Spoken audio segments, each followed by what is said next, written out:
Good evening, and you're very welcome back to Around the Grounds here at Finalwhistle.ie. A wet and windy Monday evening, but plenty of action to dissect in both the SSE Airtricity First Division and Premier Division. It's now round 22 in the First Division, and just one refixed game, of course, to come later on in the show from the Premier Division. We start with the action at Bishopsgate, where Longford Town were in action against Galway United, and watching the action for us was Denise O'Flaherty.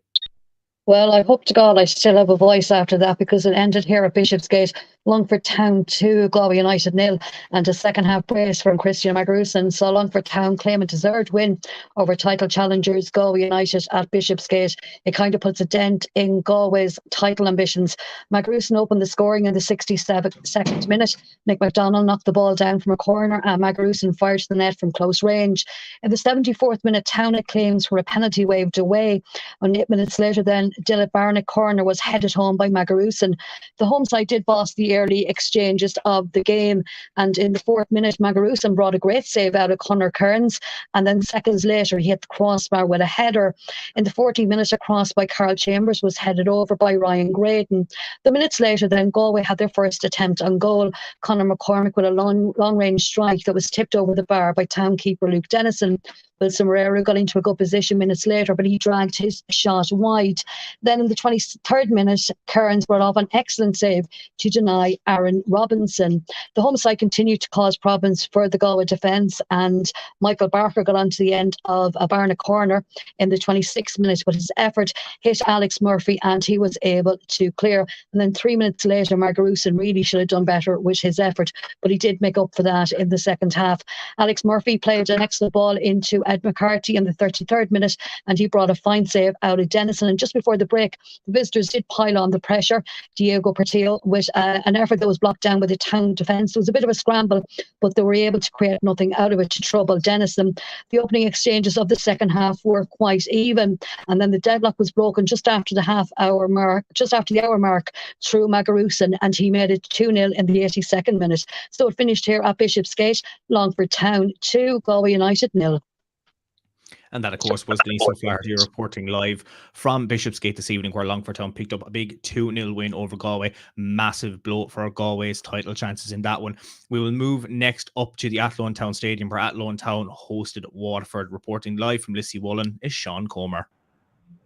Yeah, Diarmuid, full time in Lissywullen between Athlone Town and Watford, and it's the same score as it was in the first game of the season between these two. Watford win 5-2.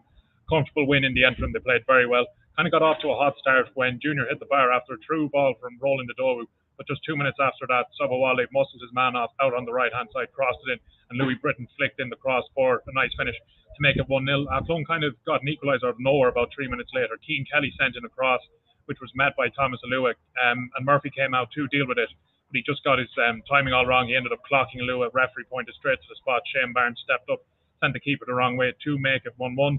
And it was a bit action-packed from there on in. Watford had a penalty shot of their own in the 21st minute. Phoenix Patterson worked some magic out on the left-hand side, sent it across to Louis Britton. Van Geeren blocked the cross, inconclusive whether it hit his hands or not. Referee was having none of it, so play went on. About 3 minutes later, Louis Britton had a good chance when Sobowale again outright played a nice true ball just inside for Yasir Al-Nawi. He sent the ball across the face of goal, which Britton flicked, but just went wide. And then in the 29 minutes, Yasir Al-Nawi hit another long shot, and this one smacked the bar. Would have been a great goal. But 10 minutes later, Watford finally had the lead again. Counter-attack from an Athlone corner resulted in Phoenix Patterson playing through Roland Dodowu. He cut in onto his right-hand side and slotted in to make it 2-1. And then right on the brink of half-time, it was game over. When Patterson was played through, he it just inside the box, and he hit a shot, hit the crossbar, bounced down, and it looked like it went in, but the replay did show that it actually came off the line. So Athlone were a bit hard done by it. I don't know how much of a difference it would have made in the end, but nonetheless, the referee gave it. That made it 3-1, and then straight out of half-time, they were right back at it. Shane Griffin hit a shot from long range that was spilt, and Patterson leaped on the rebound, put it away to make it 4-1. Then Athlone had another chance back in the game, I suppose again out of nowhere 6 minutes later, when Murphy scuffed the clearance completely, and Gary Armstrong caught him out, slotted it by him to make it 4-2. But then in the 61st minute, I suppose with just under half an hour to go, it was all over. A cross from the right was flapped by Andrew Skerritt, came out to Taylor on the left-hand side. He drilled one in, which Dodowu met for the tap-in to make it 5-2, ensuring a brace for him. Not much more action until the end of the game, I suppose. In the 68th minute, Athlone could have had a great goal when Aaron Connolly decided to meet one from long range and drilled it towards goal, but kind of similar to the Yasir Al-Nawi shot earlier in the first half. This one smacked the bar. Nonetheless, probably wouldn't have made a difference. Would have been a great goal, but the full-time score is Athlone 2, Watford 5. And that, of course, was Sean Comer coming live from Lissy-Woolen this evening. We continue our action by moving down to Limerick at the Markets Field, where Treaty United were up against Cork City. Watching the action in the Markets Field is Tom Clancy. Good evening, Diarmuid from the Markets Field, where the game here has just concluded, and it is Cork City who have ran out convincing 5-0 victors over Treaty United. The Rebels have been enjoying the real good stuff over Treaty this season, and this is their 4th victory in all competitions, 3 now in the league. We're all without conceding a goal and putting 12 past the Shannonsiders. It started well for Cork when Kevin O'Connor stuck a goal with his weaker right foot after 15 minutes as Treaty failed to clear a corner. Matthew Selby headed them 2-0 ahead on 29 minutes when Conor Wynne failed to gather a right wing cross, and a routine header made put Cork 2-0 ahead. Rory Keating added a third when Selby turned provider on 41, as once again the Treaty defence, which included 3 midfielders, was all at sea. And the game, well, if it wasn't over then, it was certainly over a couple of minutes later when Aaron Bulger weaved his way through the Treaty midfield and from just outside the area curled a beautiful effort into the far corner for 4-0 at the interval. Treaty did offer a little bit more in attack in the second half, but really did struggle to break down a resolute Cork City defence. Of course, Cork have only conceded 9 goals in the First Division so far this season. The 5th goal, well, it arrived from another Treaty mistake. Conor Wynne, of course, who has replaced Jack Brady in between the Treaty posts in recent weeks. So you had a fine game in Galway on Friday night, but really struggled here this evening, and his clearance went straight to Rory Keating, who squared to substitute Dara Crowley, and Crowley had the easiest of tasks from tapping home from 12 yards, and he was able to celebrate with the Cork City fans. The Cork City fans really enjoyed their trip to Shannonside, and they celebrated both Galway United goals as the game went on, and they now open up a 4-point advantage ahead of a trip to Bray on Friday evening. For Treaty, well, a lack of bodies meant they weren't able to fill the bench this evening, and they also had to use a number of under-19s, 3 of which saw game time late in the contest. But Tommy Barrett will need bodies to come in July if his side are to maintain their push for the playoffs for a second consecutive season. They are now just goal difference separating themselves in Wexford, following Wexford's positive results away to Bray this evening. And Treaty travel to Cove for another Munster derby on Friday evening, where they've drawn 0-0 already this season, and they'll really need bodies back for that one, and really need to go at the game a little bit better than they did this evening in front of what can be described as an encouraging crowd here at Markets Field. But the bulk of those fans will be going back to their homes in Limerick and the Midwest very, very disappointed, because, as I say, it has ended here. Treaty United 0, Cork City 5. And that, of course, was Tom Clancy, as always, reporting from Shannonside.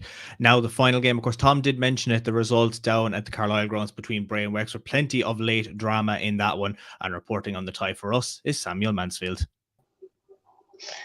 Yeah, thanks, Diarmuid. You said it yourself, late drama here at the Carlisle grounds as Wexford picked up a point with the last kick of the game through a Monaghan own goal.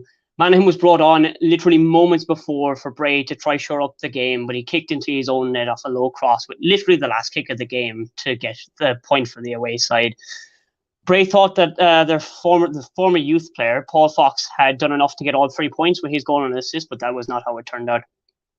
The opening shot of the game came from Jack Doherty, who shot immediately from tip, trying to maybe get the fastest goal in football history. It was a very audacious attempt. But the first real attempt came for the home side as Darragh Lynch curled from outside the box, hitting the bar. A very good sign that Bray were here to play in the early exchanges. Wexford dominated the ball, but did not really create much, and it was the home side who got on the score sheet first. Former youth Paul Fox scored for Bray. Conor Clifford won the ball back and played through to Fox, who slotted low into the bottom right-hand corner to give the Seagulls a 1-0 lead. Moments later, Darragh Lynch thought he had made it 2-0 to the home side, but it was quickly ruled out for being offside. Bray looked hungry before the break, but struggled to create much, and they went in at half-time quite buoyant with their just slender 1-0 advantage. It was on the hour mark the second half of the game as Thompson played a bad back pass to Corcoran, who was through on goals for Wexford, but his shot was saved by McGuinness. And Bray took a 2-0 lead on 70 minutes through Fox breaking down the wing this time to turn provider to Darragh Lynch, who was onside this time as he slotted past the onrushing Wexford goalkeeper. Wexford responded immediately through substitute Dobbs, who had just came off the bench after Bray switched off, in all honesty. And it was then laid on after Dobbs had another effort that was played over the bar that the goal came from Bray's substitution to give Wexford a point through the late drama at the Carlisle grounds. Bray host Cork City this weekend and will be very disappointed to have thrown away the 3 points tonight, as they have struggled to score throughout the season. But Wexford will be delighted picking up a very, very late point. And again, honestly, Wexford probably deserved a single point out of, but just like the previous two meetings this season, the points are shared tonight. Full-time score at the Carlisle grounds sees Bray and Wexford draw 2-2. Perfect, Sam. Thank you for that report. That obviously concludes our first division coverage of the evening, with just one more game to dissect. That is the Dublin Derby in the Premier Division between St. Patrick's Athletic and Shamrock Rovers in Inchicore. And reporting from Richmond Park is Matthew O'Donnell. Yes, sir. I'm at Lens here at Shamrock Rovers 2, St. Patrick's Athletic 1 at Richmond Park. Goals from Aaron Green and Andy Lyons proven enough for the visitors to beat their Dublin rivals. The first half produced little clear-cut chances. Both sides had decent spells of possession, with half chance for either side. Roberto Lopez went closest for the hoops, whereas Billy King had a good effort inside the first 10 minutes that he should have done better with. The game sprung into life then after the 16th minute, on the 16th minute, when Andy Lyons opened the scoring for Shamrock Rovers. He got on the end of an Aaron Green cross. On the end of an Aaron Green cross to make it 1-0. The fullback actually did really well, because Sean Gannon had only mishit the ball moments beforehand, so the fullback did very well to react and stick it past the nine. The visitors then doubled their advantage 10 minutes later when Aaron Green collects the ball on the left-hand side. He nutmegged Jack Scott before taking it past Dar Barnes all too easily, and then rifling it in past Joseph Fanang from a McHugh angle. Tunde Olabi then came on with 10 minutes to go, and he proved to be a handful. He must have thought he made an instant impact when he rounded Alan Mannis in the goals. However, Lee Grace was on hand to clear the ball off the line. The striker then, in the last 2 minutes of the game, won a penalty kick, and Owen Doyle stepped up to send Alan Mannis the wrong way to half the deficit. But it ends here, Diarmuid, at Richmond Park. St. Patrick's Athletic 1, Shamrock Rovers 2, and it caps off a brilliant week for the champions. And that, of course, was Matthew O'Donnell reporting from Richmond Park this evening, where Shamrock Rovers have edged out yet another Dublin derby. We'll take a look at the results just coming from tonight's games. Shamrock Rovers picking up a 2-1 win over St. Patrick's Athletic, despite Owen Doyle's late goal in additional time. It wasn't enough for St. Pat's. And then moving into the action from the First Division, Longford Town with a big 2-0 win over Galway keeps their hopes of promotion alive, but definitely a hindrance to Galway, as they now have left a bit of a gap between themselves and Cork City. In that one, we'll take a look at the league table as well. I suppose in the Premier Division, there's now a 10-point gap between Shamrock Rovers and Dundalk in second place. But as you know, Dundalk do have 2 games in hand, so that will come down to 4 points should Dundalk get the maximum points from those games. We'll take a look at the statistics as well, but for the minute, we'll just take a look at the live games. As I mentioned, Longford with a 2-0 win over Galway. Treaty United defeated 5-0 at home to Cork City. Bray Wanderers and Wexford sharing the spoils 2-2 apiece, while Waterford were 5-2 winners over Athlone. With the Premier Division stats, Jamie McGonigal still leads the pack with 10 goals for the season, but Will Patching and Aidan Keena are on 9 behind him. And then Owen Doyle, who netted, of course, this evening, is up to 8 for the season as he joins Pat Hubin with the same figure. And looking at the clean sheet stats as well from that division, he hasn't kept a clean sheet this evening, but Joseph Fanang is still the man to beat in terms of having 9 so far for the season. Nathan Shepherd just behind him in 8th, while Alan Mannis and Brian Marr are both on 7. Mannis looked likely he was going to get 8, but that late goal, of course, sees him remain on 7 for the season. We'll take a look at the stats. We'll take a look at the league table first, should I say, from the First Division. As I mentioned, Cork now have a 4-point gap between themselves and Galway, a massive result for them, and definitely momentum boost going into Friday's round of fixtures. While another big result sees Wexford now leapfrog Treaty by virtue of goal difference, and they now take up the final promotion spot in that division. Looking at the goal scoring stats from the First Division as well, Phoenix Patterson got a brace this evening. That now sees him up to 12 goals for the season, while Stephen Walsh and Lewis Britton, of course, also on the score sheet as well, both on 10 goals for the season. The two men who are definitely slowly chasing down Phoenix Patterson, but a nice bit of a gap between Lewis Britton and Rory Keating and Brennan O'Brien Whitmarsh, who have 7 goals respectively for the season.